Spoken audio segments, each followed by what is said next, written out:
Hey, what's going on, guys? It's Nick, or MTM Hoops, from the Broken Baller crew. Today, I just wanted to do a full-on performance review of the Brandblack Rare Medal. So before we get into this review, something I want to mention is that I've played in these on two different court conditions, so an indoor and outdoor court. So this review will be based off my perspective playing the shoe for about 2 weeks, and just on those two court conditions, guys. So alright guys, let's get straight into the review, starting off with the traction. So the traction of the shoe consists of this wiper blade pattern. So essentially, if this had to remind me about any pattern on the market, it would remind me to the J Crossover 2, which uses the old blade pattern. So essentially, this is just a modified blade pattern. So it has some two pods of blue rubber, which feel a little tacky. It definitely doesn't feel as slick like this black rubber and the red rubber on the sole, but there is a tread on top of the grooves itself. There's sort of like little line indents inside the blades, which will allow dust to not get trapped into the grooves as easily as it would. And I really enjoyed it. So outdoors it was fantastic, no problems whatsoever, no slipping out, no nothing. Dirt and debris would definitely get stuck in these soles outdoors, but it wouldn't be the problem where I would slip out. It would just get stuck in there because of how wide these grooves actually are. These are probably some of the widest grooves that I have in the collection of my shoes. Nowadays I see a lot of shoes using some tightly packed together grooves, which will really allow dust to get trapped in there. So outdoors it was fantastic, no problems, but indoors dust would definitely get stuck in there, and I would have to wipe probably periodically, maybe every few plays. It was definitely nothing to complain about, and definitely wasn't anything below average. I had to give this traction maybe a score. It would definitely be above average because it really succeeded my expectations both indoors and outdoors. Because if you think about it, for most tractions nowadays, you're gonna have to wipe periodically anyway, and it's definitely nothing to complain about. So overall, traction was fantastic, and I really enjoyed it, guys. Alright guys, so now let's move in to the cushion of the shoe. So we have a full-length Jetlon Plus midsole. So what this Jetlon Plus is essentially, it just offers 40% more rebound and a 25% lower to the ground feeling than your standard EVA foam in the market currently. And I can confirm that that's true. So comparing this to the foam that's used in my pair of Curry 2.5s or my Nike Hyper Shifts, these definitely feel a lot more plush and a lot more giving, I guess that's the word I'm looking for. They really compress in the heel and forefoot of the shoe, and it feels really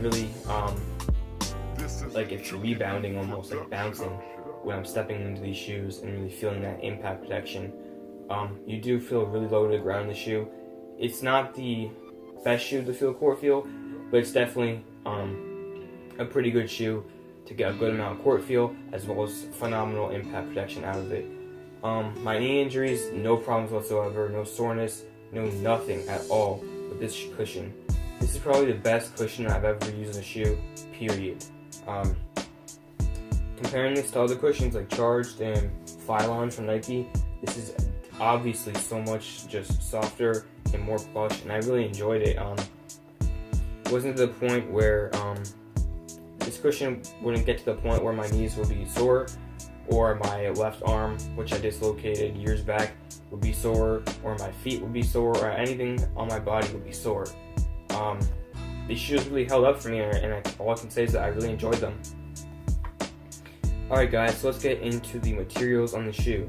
So for the materials, we have a jacquard knit upper with some thermoplastic threads woven into it. So just initially, the materials feel not too coarse and actually kind of smooth.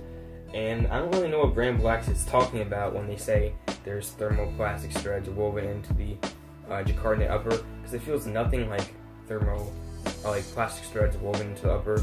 It doesn't feel like plastic at all. It definitely feels really premium. So I wouldn't worry about what Brandblack says about the thermoplastic threads. I would just worry about how it feels, and it feels very nice. It's very soft. It starts off a little stiff out of the box, but it really starts to mold and sculpt your foot shape, and I really enjoyed it. It got really soft and really comprised on my foot, and I really enjoy how It's not restricting, but how it provides quite a bit of support while maintaining that soft feeling. You do have some fuse overlays throughout the whole entire shoe, like a little fuse overlay right here that acts as a mud guard for some added durability and support.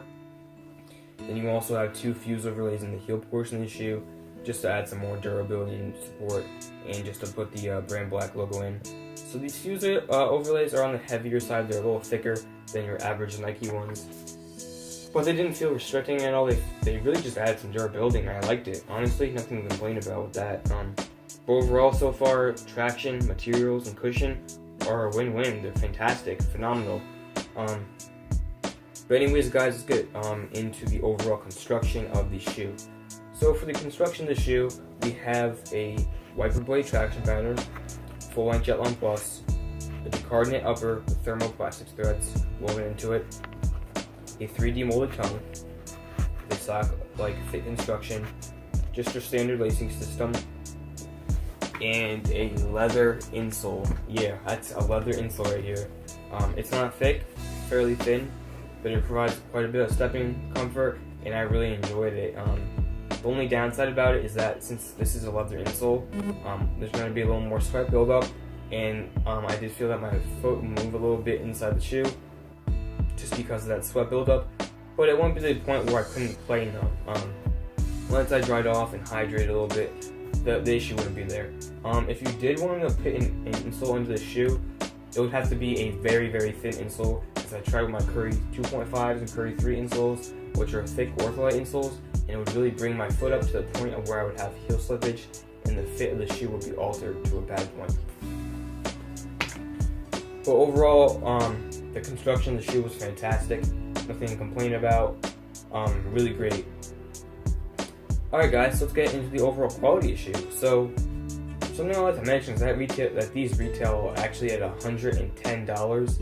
It's crazy because for the price point of $110, you're getting a fantastic and innovative shoe with some really premium materials, along with really great cushioning, and with a really great overall performance on court. I mean, this right here is innovation to me. A 3D molded tongue with a sock-like thick construction. I mean, that's fantastic. It's a really thin tongue, but it provides fantastic lockdown, and the overall fit of the shoe is fantastic as well. I did have to go down half a size. I'm usually an 8.5, but in these I'm an 8, I guess, because they do fit a little long. So I would recommend going down half a size, but I'm pleased with the shoe. Go down half a size and you should be good to go.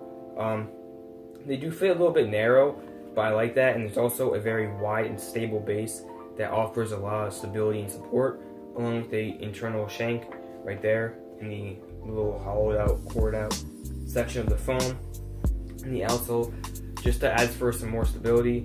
The outrigger and the shank really provide that, and I really enjoyed that. Alright guys, so overall I was really impressed with the shoe. I mean, these are probably one of the best shoes I've ever played hoop in, or if not the best shoe I've ever played basketball in. I mean, of all time, I guess. I really enjoyed these, and I'm super stoked that I honestly have a pair, and that I can continue playing in these. They really suit my needs, and I'm glad that I finally found a basketball shoe that suits my needs and that won't affect my injuries. So if you're a person that suffers from knee injuries or some arm injuries like I have, I think that this shoe would be fantastic for you, and it will definitely hold up for you in my opinion. But anyways guys, if you did enjoy my performance review of the Brandblack Rare Metal, please make sure to leave a like and subscribe, and I'll see you guys in the next video. Peace out.